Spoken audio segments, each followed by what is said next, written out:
Greetings, and welcome to the West Virginia Secretary of State's newest edition of Pollworker Training. Today, we will be giving step-by-step instructions on the proper procedures for running the polling place on Election Day, and we are so glad you are here. This Pollworker Training video is a helpful learning tool that was made with the help of our terrific county clerks. For issues that are not discussed in this video, please consult with your county clerk for additional guidance. Now let's get started. Section 1. Before the polls open. This section will cover the proper procedure for preparing and opening the polling place on Election Day. Poll worker arrival and oath. All poll workers should report to the polling place by 5:30 a.m. If any official has not arrived by 5:45 a.m., the workers present should contact the county clerk's office, which will work to fill the vacancy. Poll workers must read and sign the poll worker oath before beginning their duties for the day. At exactly 6:30 a.m., a poll worker must step outside of the precinct and announce in a clear and audible manner that the polls are officially open. Poll workers should work diligently to ensure that all setup is complete prior to 6:30 a.m. Signage. This section will cover what information should be posted outside of the polling place and at the designated entrance. The door of the entrance to the polling place must have the following signage posted: the polling place sign containing the precinct number, a sample ballot, instructions to voters, a list of the official write-in candidates if there are any, a list of acceptable forms of voter identification, a sign informing the voter of their rights, a sign with information on provisional ballots, a sign containing the hours that the precinct will be open to voters, and historically, West Virginia polling place entrances include United States flags on the entrance of the polling place. The parking area must have at least one van accessible space. The accessible space must be located at the shortest accessible route to the voting area. Signs shall be 60 inches minimum above the finished floor or ground surface measured to the bottom of the sign. A lack of accessible parking can be resolved by displaying temporary signage and utilizing traffic cones to designate parking spaces in flat, firm, paved areas. For unstable surfaces, such as gravel or drain grates obstructing the path of travel, temporary mats can be placed, ensuring a stable, firm, and non-slip surface.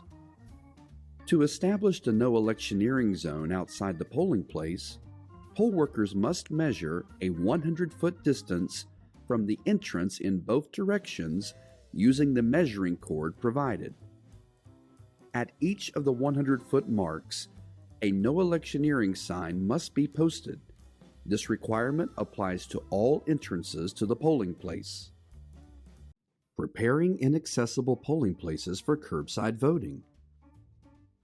Under the ADA, the County Commission must select polling sites that are or can be made accessible so that voters with disabilities can participate in elections on the same terms and with the same level of privacy as other voters.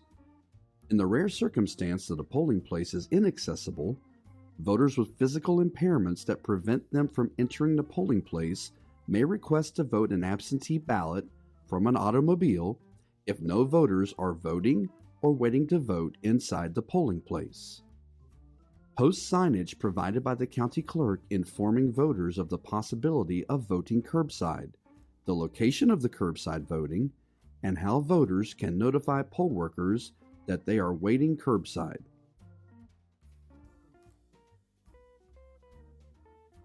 Set up the method as instructed by the county clerk for voters with disabilities to announce their arrival at the curbside. A temporary doorbell or buzzer system would be sufficient, but not a telephone system requiring the use of a cell phone or a call-ahead notification. Setting up the check-in table.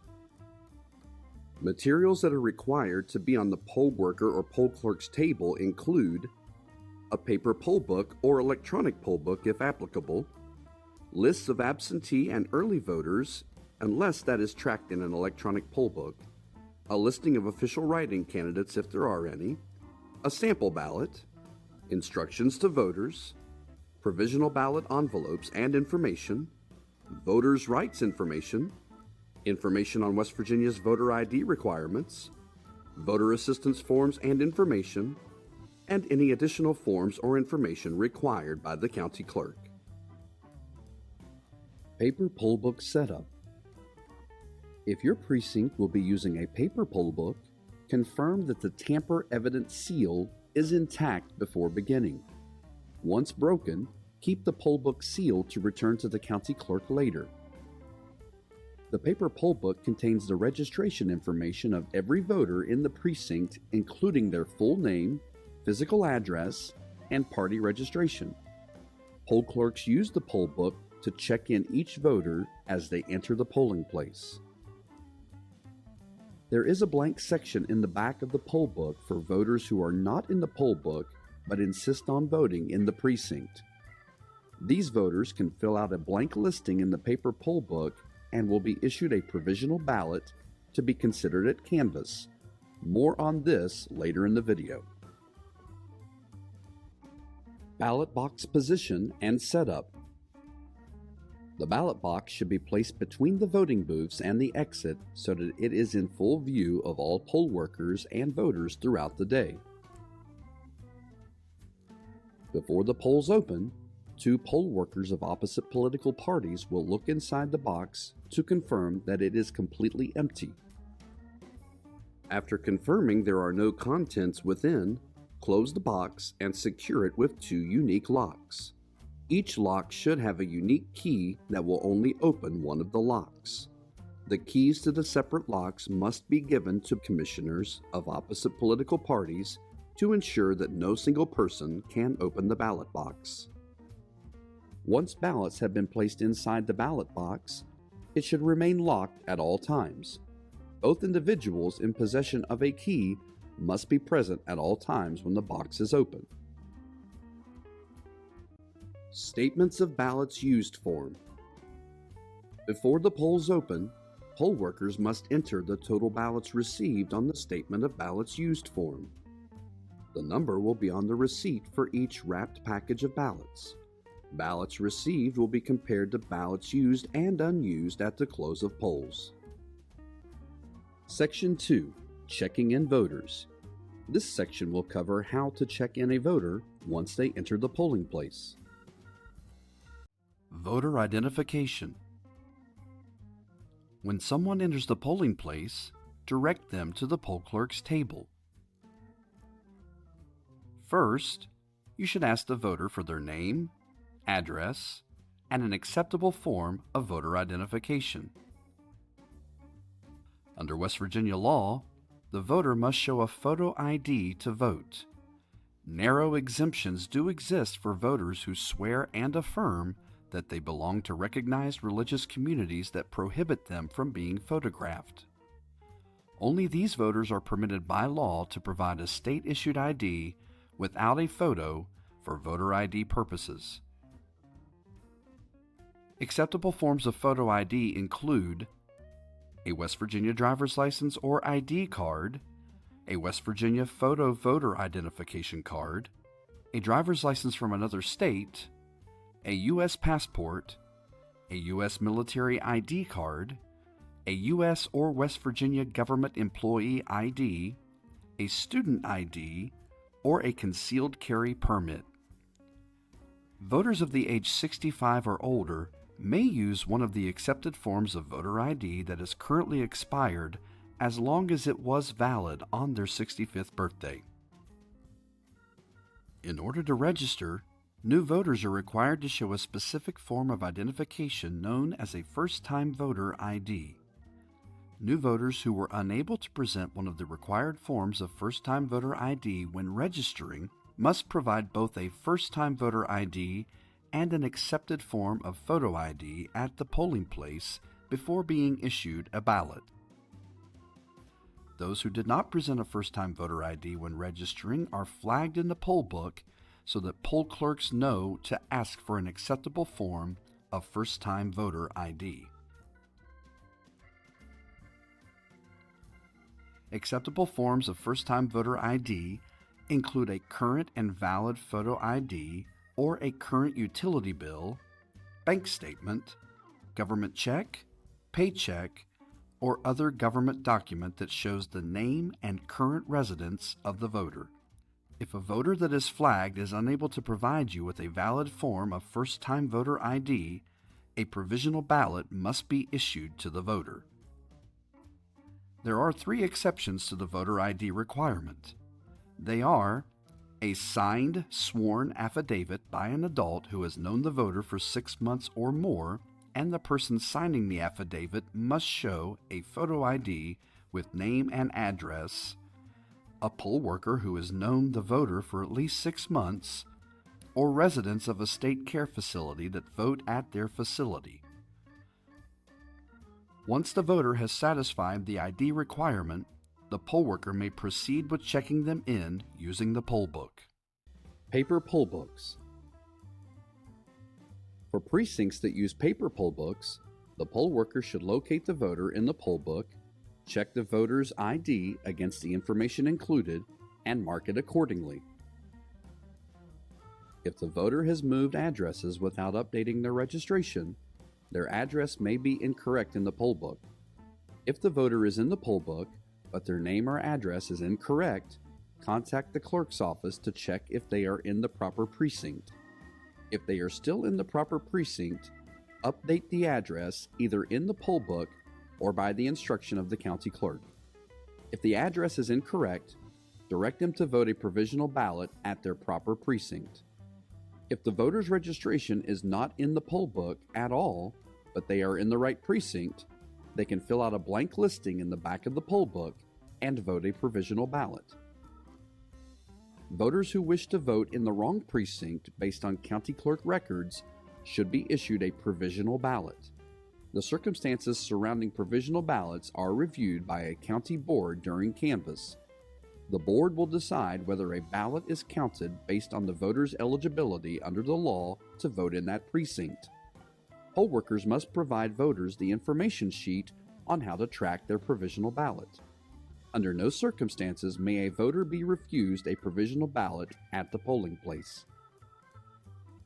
Once all voter information is correct, check for their name on the list of absentee and early voters before issuing their ballot.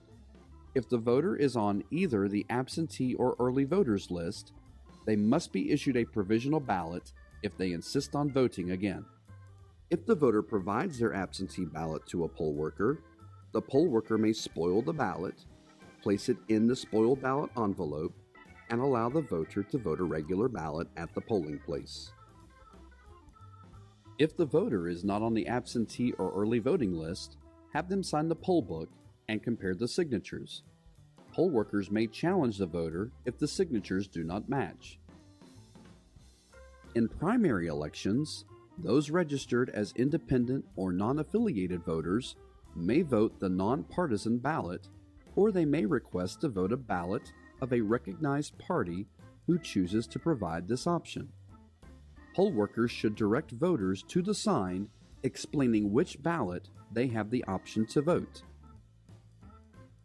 Voters registered with a recognized political party, such as Republican, Democrat, Mountain, Libertarian, or Constitution, may only vote their party's ballot if available. If a voter is registered with a recognized party who does not nominate their candidates in the primary, they must vote the nonpartisan ballot. A poll worker may not suggest a ballot for an independent or non-affiliated voter in a primary election. If the voter does not choose a ballot style, issue a nonpartisan ballot. Write the ballot stub number onto the poll slip located in the poll book, then cut or tear it from the poll book. Two poll workers of different political parties should then sign the back of the ballot that is being issued. Place the ballot in a secrecy sleeve and give it to the voter along with the poll slip. Section 3. How to vote. In this section, we will cover the proper process for voting once the voter has been checked in at the polling place. Hand-marked ballots. When voting a hand-marked ballot, voters should be instructed to take their time and read all instructions carefully. Instructions with each contest will specify how many selections can be chosen. Overvoting, or voting more selections than what is allowed for a specific contest, will cause all selections for that specific contest to not be counted. It is also worth noting that there is no penalty for undervoting or voting for fewer candidates than permitted if the voter chooses. Voters should check the back of the ballot for additional contests. After completing the ballot and reviewing their selections, the voter will then approach the ballot box for submission. If a voter wishes to change their selections before submitting their ballot into the ballot box, they may ask a poll worker to spoil the current ballot and issue another. Before submitting the ballot, a poll worker will remove the ballot stub and attach it to the voter's poll slip. The ballot stub and poll slip are traditionally strung together with a needle and thread, but using a stapler works as well.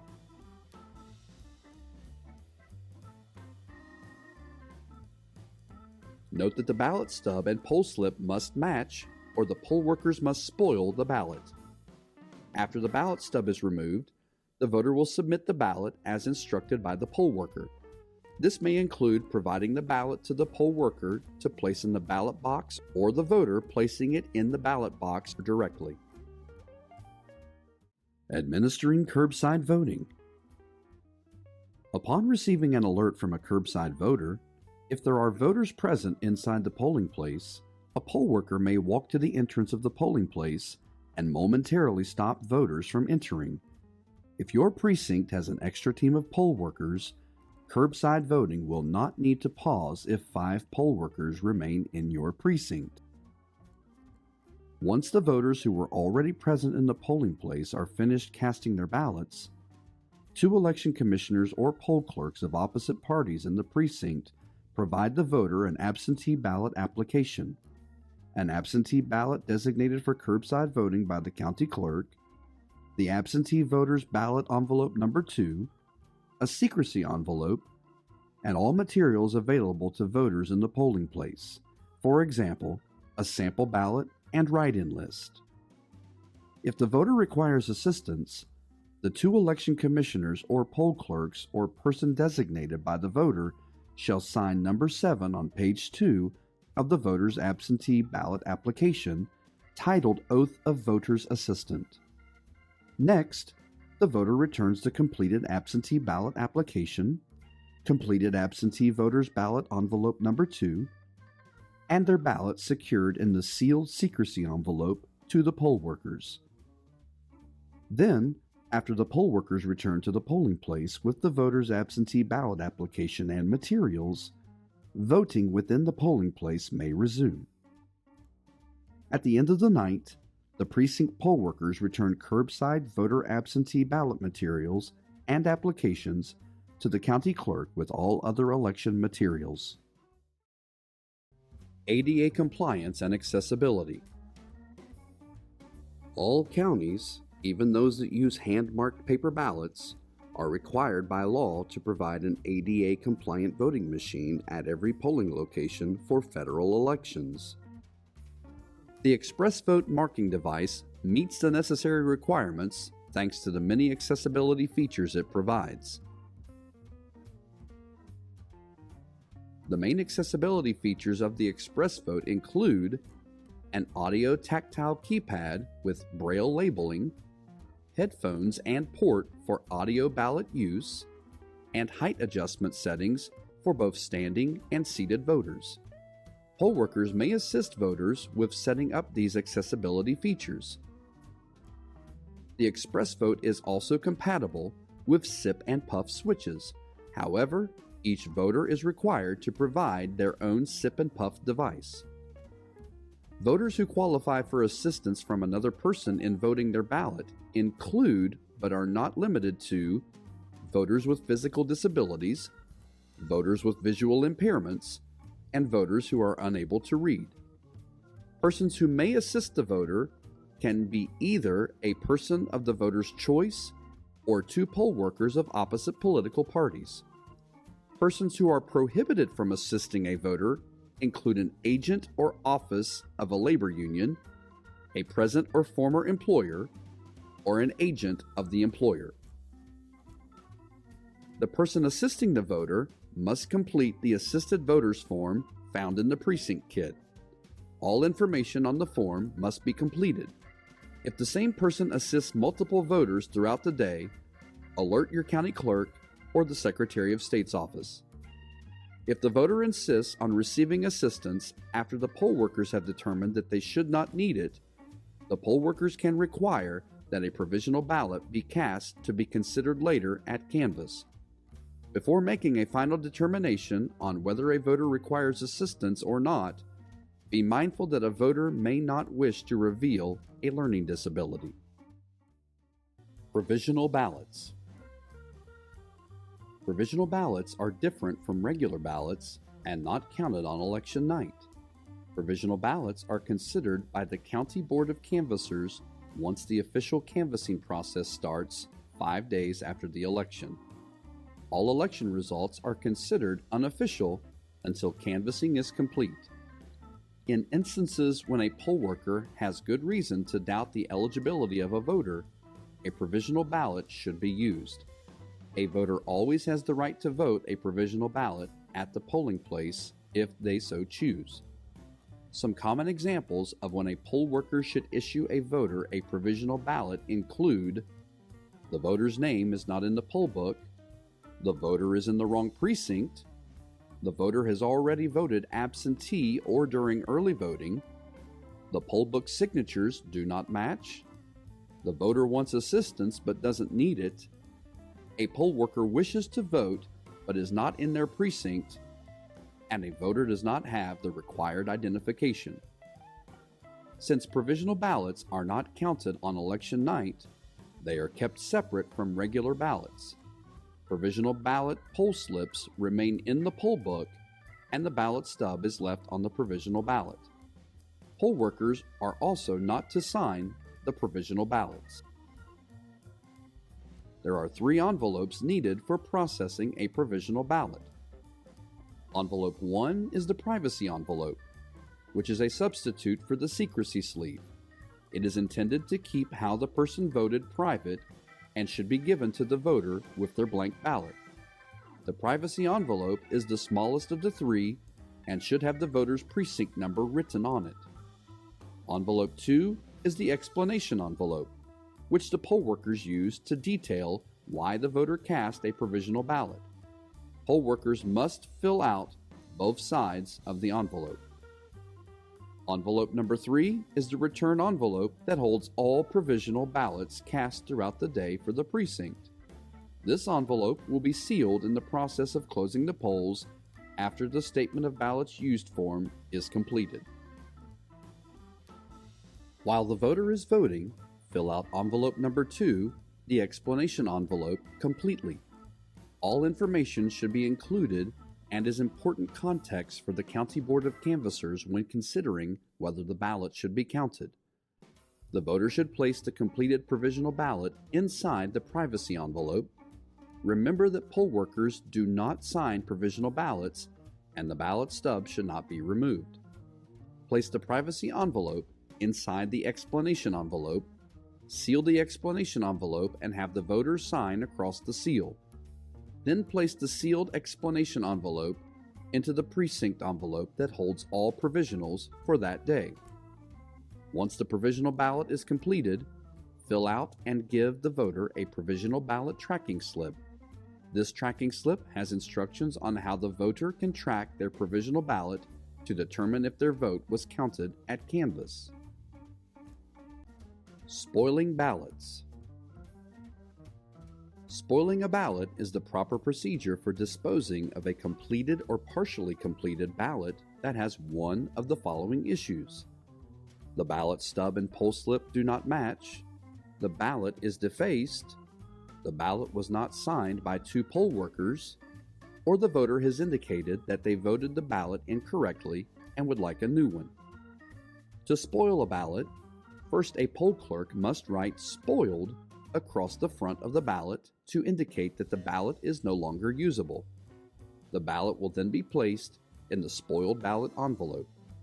Do not dispose of the voter's poll slip, as it must be reused. Mark through the old ballot stub number in the poll book and replace it with a new one. Section 4, Ballot Boxes and Ballot Scanners. In this section, we will go over the proper procedure for storing completed ballots once the voter is finished with their selections. The ballot box at the polling place.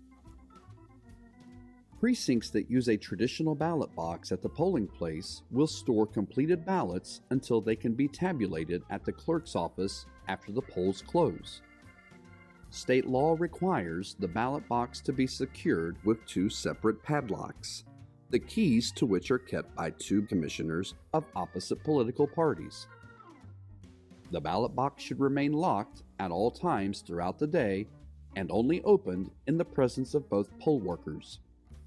Don't forget to remove the ballot stub before submitting a completed ballot into the locked ballot box. Remember that provisional ballots are not counted on election night and should not be stored with regular ballots.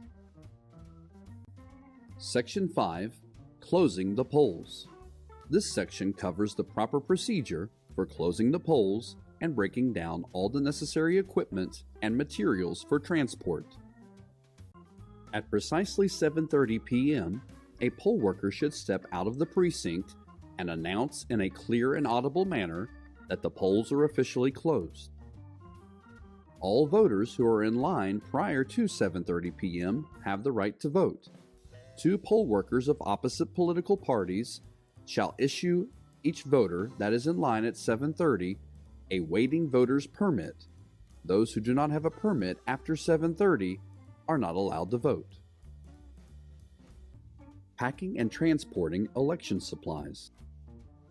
Remove all signage from inside of voting booths, on the entrances to the polling place, and around the perimeter, such as electioneering notifications and handicapped parking signs. Place all signage and literature back in their corresponding bag. Before sealing all of the election materials, the poll workers must complete all Statement of Ballots Used forms. These forms take account of how many ballots were used throughout the day by counting ballot stubs and combining that total with the number of spoiled ballots. This form is mandatory for all elections and will be used as a reference at Canvass. Once the Statement of Ballots Used form is complete, seal all ballot stubs in the ballot stub envelope. All provisional ballots and spoiled ballots will each be sealed in their respective provisional ballot envelope and spoiled ballot envelope accordingly. Precincts utilizing a traditional ballot box will thread a tamper-evident seal through the lock insert of the ballot box to ensure safe transport back to the clerk's office for tabulation. Once all materials are packed, refer to the county clerk for directions on what to do with all of the sealed materials and any voting equipment that must be taken from the polling place. The sealed ballots, as well as any other sensitive information, such as the USB media stick and configuration report from the DS200 if applicable, should be accompanied by 2 poll workers who belong to opposite political parties but ride in the same vehicle back to the central counting location. Tallying the ballots for municipal elections. Unlike in federal, statewide, or county elections, all completed ballots are tallied at the polling place in municipal elections. The absentee ballots will be delivered to the polling place by the town recorder, town clerk, or a representative of the county clerk's office. All absentee ballots delivered must be counted to ensure the count matches the total number of absentee ballots listed on the master list provided by the town clerk or town recorder. If the number of absentee ballots received matches the total on the master list, begin by opening the envelopes and tearing the ballot stubs from each absentee ballot. String all the ballot stubs together using a needle and thread or a stapler if preferred. Once that is finished, place the absentee ballots in the ballot box with the completed ballots from Election Day. Next, locate the completed ballots from the early voting period. These ballots should be stored separately from the Election Day ballots in a separate ballot box or delivered to the polling place by the town recorder, town clerk, or a representative of the county clerk's office. Count the early voting ballots and verify the count matches the total listed on the master list using the same process as before. Unlike the absentee ballots, these ballot stubs should have already been detached from the early voting ballots and strung or stapled together accordingly. Place the early voting ballots in the ballot box with the Election Day ballots and absentee ballots. Once all the ballots are combined, the poll workers can proceed with tallying the ballots. One poll worker will read the selections on each ballot aloud. At the same time, another poll worker of an opposite political party will watch them read the selections to ensure accuracy. Two other poll workers of opposite parties will tally the ballots on the tally sheets provided. All totals on each tally sheet should match exactly, or else the tally process must restart. Once tallying is completed, the results will be posted outside the polling place on the door or window. That concludes the poll worker training curriculum provided by the West Virginia Secretary of State's office. Thank you for your service as a poll worker, and remember, elections cannot happen without you, the poll workers.